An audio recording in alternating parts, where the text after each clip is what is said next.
Yo empecé a los 21 años. Empecé pensando de que me gustaba, que no era que lo necesitaba, ni tomaba por necesidad, me gustaba.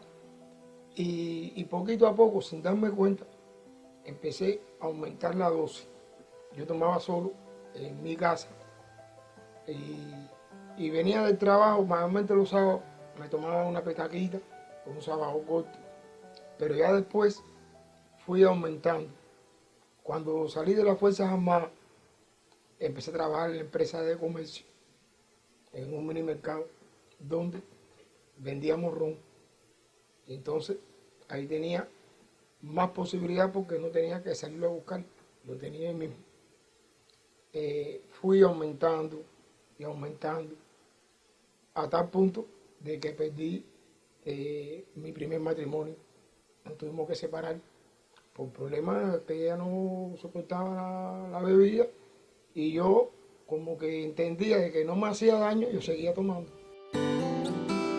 La adicción a las drogas, que también se conoce con los términos drogadicción o trastorno por consumo de sustancias, es uno de los temas más sensibles de abordar. Investigaciones recientes consideran que por cada enfermo crónico de esta naturaleza se afectan 3 relacionados con él.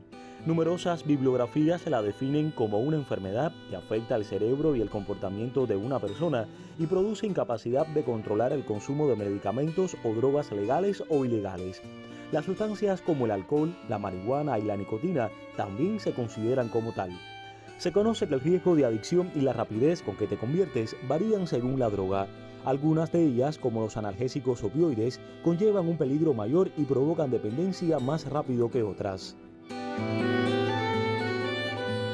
Tienen efectos psicoactivos. ¿Qué quiere decir efecto psicoactivo? Que inciden, que actúan sobre la actividad del sistema nervioso superior, ya sea exaltándolo, inhibiéndolo o distorsionando la forma en que percibimos la realidad.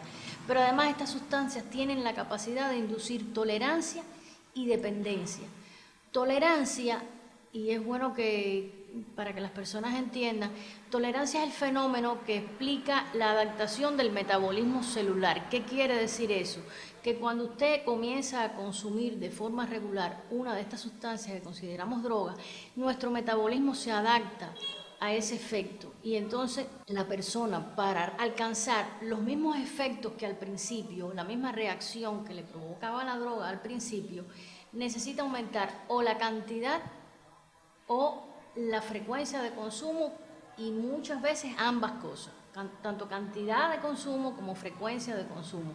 Ejemplo, es el fumador que comienza fumando experimentalmente o recreativamente 2 o 3 cigarrillos, se esclaviza con la nicotina, estamos hablando del cigarro común y corriente, el que conocemos todos, estamos hablando del tabaquismo, y entonces termina fumando 1 cajetilla o 2 cajetillas diarias.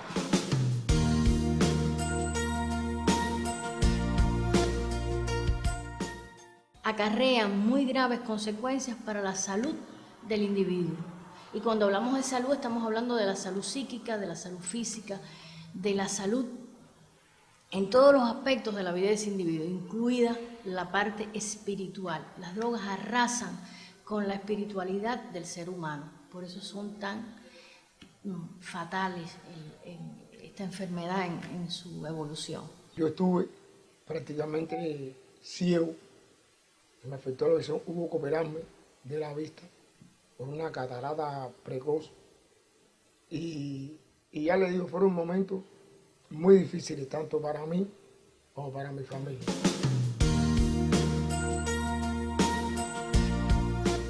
Hay drogas, hay sustancias que entran en la clasificación de drogas que no son ilícitas, que son lícitas, pero cuando se salen del marco de uso lícito se convierten en ilegalidades. Y estamos hablando de los psicofármacos.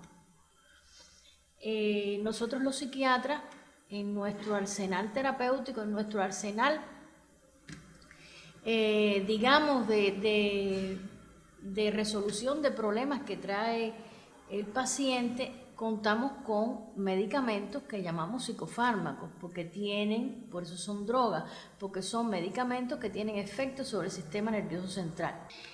Nosotros lo indicamos Le indicamos al paciente cómo tomarlo, cuándo tomarlo y por cuánto tiempo tomarlo. Pero muchas veces, por disímiles factores, el paciente sigue consumiendo ese medicamento.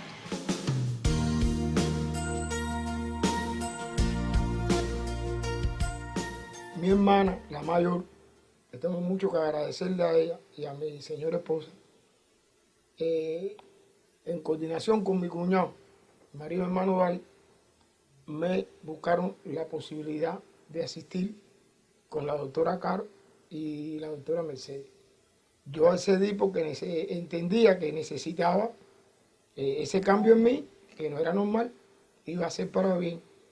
Asistí ahí a tal punto de que mi vida es mucho mejor que la que tenía antes de ser adicto. En el campo de las adicciones hay muchos factores que inciden en que en un medio, en un contexto, en una comunidad, país, pueblo, ciudad determinado haya mayor o menor grado de adicciones. Hay factores que dependen del ambiente, del contexto, del entorno en que vivimos. Hay factores que dependen del individuo y hay factores que dependen de la droga. Vamos a empezar hablando de la droga. Las drogas, que son un amplísimo grupo de sustancias, son sustancias que todas son adictivas, pero que tienen diferente potencial adictivo. Los factores que dependen del individuo, del ser humano, de la persona. No es lo mismo un joven que forma parte de una familia que es funcional a un joven que tiene un seno familiar disfuncional y no estudia ni trabaja. Lógicamente, ese joven, este último, tiene mucho más riesgo.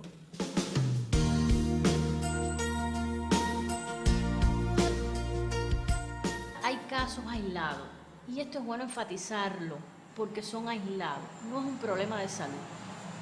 Porque aquí la tolerancia con el resto de las drogas es una tolerancia cero, y también es bueno enfatizarlo, tolerancia cero. La legalidad de nuestro país no permite drogas ilícitas, y abogamos porque esto siga así hasta el fin de los tiempos, porque es una de las peores epidemias que puede azotar a un país. Entonces, casos aislados de consumo de marihuana, casos muy aislados de consumo de cocaína, pero te repito, casos muy aislados. Lo que más sucede es el uso ilícito de psicofármacos, o sea, dependencia a psicofármacos o policonsumo, que también, porque no siempre son psicofármacos. Hay personas que hacen auténticos cócteles de pastillas. Y últimamente el fenómeno que sí estamos viendo, que es el de jóvenes cubanos que han emigrado y que a los lugares donde han emigrado se han iniciado en el consumo de drogas ilícitas. Y la familia acá ha pedido ayuda, se han repatriado, son tan cubanos como usted y como yo, y están recibiendo ayuda. Y ahí sí estamos recibiendo pacientes con consumo de todo tipo.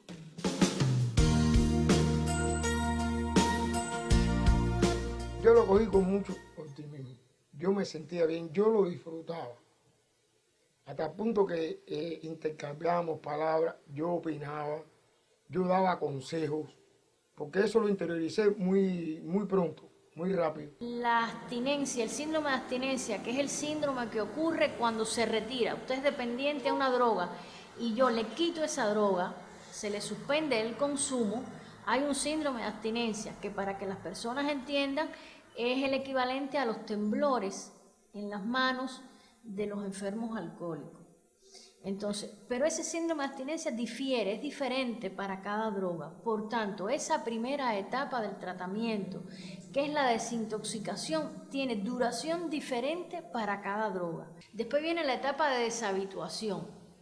Sería el equivalente a que la persona empiece a dar, mentalmente hablando, los primeros pasos sin la droga, a que se dé cuenta que puede darlo. Eso necesita muchísima psicoterapia, muchísimo apoyo psicológico, que tiene su técnica, por supuesto. No es, dale Pepe que tú puedes, o pon de tu parte Pepe, que es lo que decimos cuando no sabemos, y Pepe ya no puede poner, porque ya no le queda nada. Y finalmente, modificarle su estilo de vida, que son meses de terapia, porque tiene muchos pequeños componentes. Hay que decirlo, en nuestro país es gratuito. Fuera de Cuba, el tratamiento de las toxicomanías, los tratamientos son muy costosos. Ahí la doctora nos implantó un lema que decía, cuando les brinden alcohol, ustedes tienen que decir, hoy no, mañana no sé. Y salíamos de ahí con ese lema. Pidan ayuda, busquen orientación. ¿Dónde se pide ayuda? Se pide ayuda en los centros de salud mental, o sea, en las consultas de salud mental que tenemos todos en las áreas de salud. La familia que tenga este tipo de problema en su hogar, en sus seres queridos, debe saber que hay muchos pacientes considerados muy difíciles, considerados casos perdidos, entre comillas, por la familia o por los amigos, que se han rehabilitado.